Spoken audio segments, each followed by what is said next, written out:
Hello everyone, welcome to Toyeen Talks.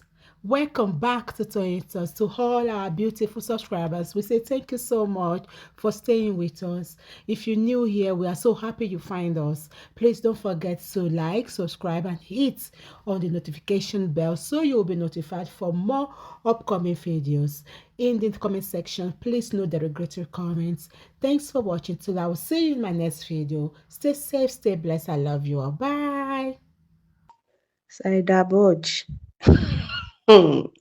Aláṣejù ni ẹ́ o, aláṣejù bàbá àṣetẹ́. Ìwọ wò rárá wò káàkiri, òun ẹni tó máa collaborate pẹ̀lú òrí, ó wá jẹ́ Portable of all people. Tó dẹ̀ mọrú èèyàn tí Portable jẹ́, òun ló wá fẹ́ lọ bá ṣe collaboration, ó wá embarrass ẹ káàkiri, ó wá ń gbé fídíò ẹ̀, ó wá voice note ẹ̀, ó wá ń gbé kiri. Anyway, I'm not even surprised. Ṣé ẹni tó gbé voice note òun àti ìyàwó ẹ̀, conversation òun àti ìyàwó ẹ̀ tó gbé jáde tó post ẹ̀, ta wá ní voice note, ta ni Portable ò lè gbé jáde?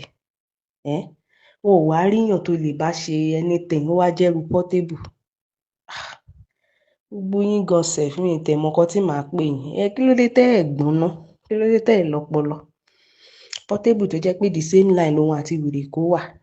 Àwọn aláyébàjẹ́ méjì ta ní lórí cyberspace, àwọn aláìníròònú, àwọn tó rí wọn ò pé tí wọn ò mọ nǹkan tó ń ṣe, wọn ò mọ wájú yàtọ̀ sẹ́yìn, kọ́ ṣáà ti máa búyàn, kọ́ máa ṣépè, kọ́ máa ṣe bí wèrè káàkiri gbogbo cyberspace lọ́mọ̀.